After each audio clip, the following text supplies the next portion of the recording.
The Lord be with you. A reading from the Holy Gospel according to Mark. Glory to you.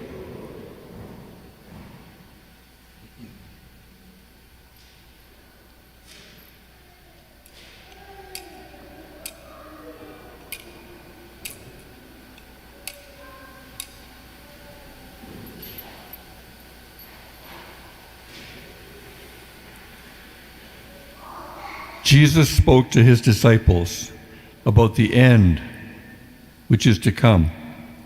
In those days, after the time of suffering, the sun will be darkened, and the moon will not give its light, and the stars will be falling from heaven, and the powers in the heavens will be shaken. Then they will see the Son of Man coming in clouds, with great power and glory. Then he will send out the angels and gather his elect from the four winds, from the ends of the earth to the ends of heaven. From the fig tree, learn this lesson. As soon as its branches become tender and puts forth its leaves, you know that summer is near. So also, when you see these things taking place, you know that he is near, at the very gates. Truly, I tell you, this generation will not pass away until all these things have taken place. Heaven and earth will pass away, but my words will not pass away. But about that day or hour, no one knows, neither the angels in heaven nor the Son, but only the Father. The Gospel of the Lord.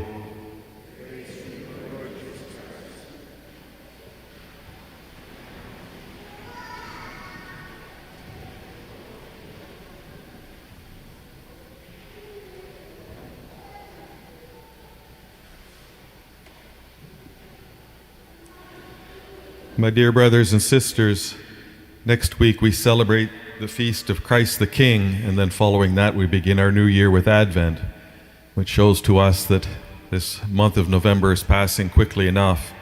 And as we began it with the feast of all saints and all souls, we dedicated the thoughts and our reflections to the mystery of death that is before us always, and the gift that Christ gives to us in his revelation, and in the mystery of his own death and resurrection, which allow us to confront and also to go through the mystery and appreciate the mystery that is before us.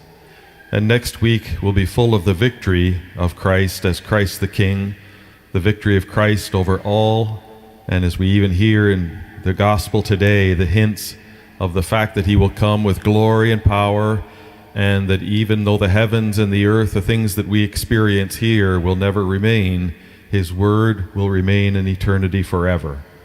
And it's that hope that we're latch on to, that he gives to us in the invitation of our baptism and salvation, that we reflect on as well. Even at Easter time, when we reflect on the mystery of Good Friday, we never do that separate from the mystery of his resurrection. And in the same way, any time that we reflect on our own end, and as Jesus says at the very beginning of the gospel today, speaking about the end times or our end, we never do it without a firm faith in the victory that he has won for us. And he asks us in the midst of that, just as in his own death, to always recognize it through the lens of his resurrection. And for ourselves, with our frailty, our failing health, our age, our infirmity, the weaknesses that are part of our humanity, always looking through that in the prism of our own resurrection and the mystery of Christ calling us to himself in our baptism. It's probably a good exercise, a little bit distant from the beginning of this pandemic, but even in the midst of it now, many months on, to reflect on times during this pandemic that we felt a fear of death or a fear of illness, which was disproportionate to the reality of what we should feel in our faith. And every one of us can go into our hearts and our memories and reflect on that, and reflect on the fact we're more afraid of losing our health and even our life than we would be in separating ourselves from Christ. And that's one of the age-old questions for all Christians and all Catholics. Is it more important to preserve life, or is it more important to preserve our relationship and never be separated from Christ himself? And we pray that that choice never needs to be made, but we recognize the reality of the end times and what the end is for all of us, and the invitation that Christ gives to us. The Church asks us, when we reflect on these things, not to be consumed with ourselves, not to be consumed with his age or the things that will pass away, but to bring constant reminders to ourselves of his invitation and the glory of his resurrection, and that the death and the reality of the mystery before us is a passage from life to life. Life is not ended, but is changed for us. And we celebrate that every time we celebrate the funeral mass, which is so critical and so fundamental to our faith. One of the most beautiful liturgies that we have. And all of us have experienced it for friends and for loved ones as well, and found the strength of Christ in the midst of that wonderful liturgy that is there for us. St. Paul is one of the great examples for us because he has such pithy teachings that go to the very core, and his writings are full of a sense of his appreciation of the fact that he lives this life, but he would rather be with Christ. Life for me is Christ, he says, but death is gain.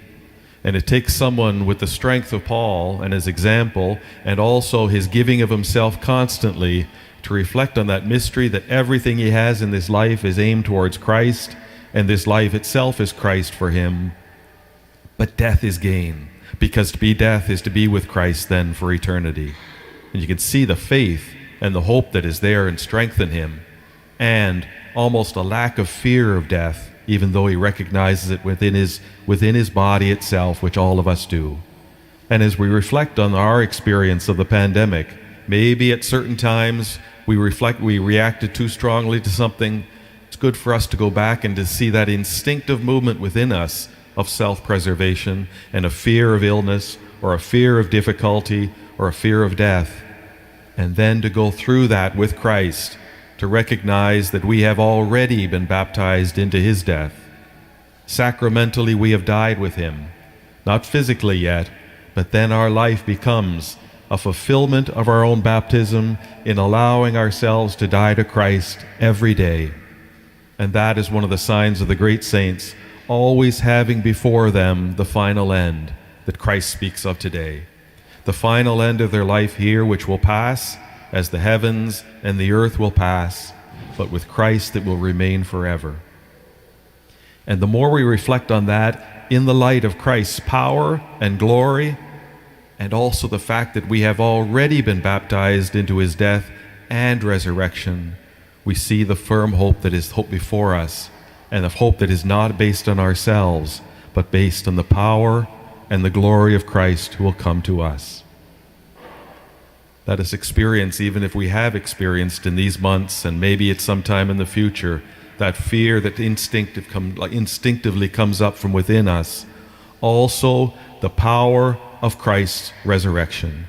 And we come to Mass on Sundays, and we make our prayers and listen to Christ's voice in the Gospels, because we know that it strengthens that power within us, a power that is there, but strengthens our awareness of it in our own lives, that we can go out into the world with less fear for sure, and almost a fearlessness, as Paul has spoken to us, of the gift of God in the resurrection.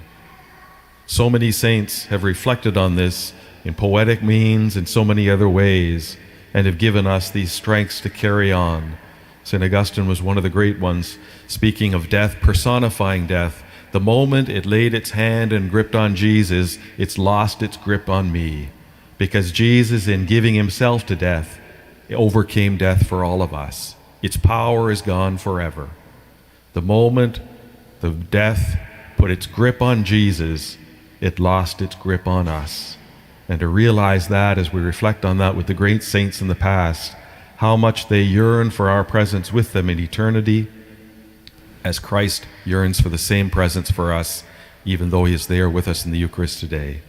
Let us continue to reflect on this, never ever losing sight of the great victory we celebrate next week, and also then our preparation up to the very humility of Christ in being born among us to bring us salvation and his own self to us.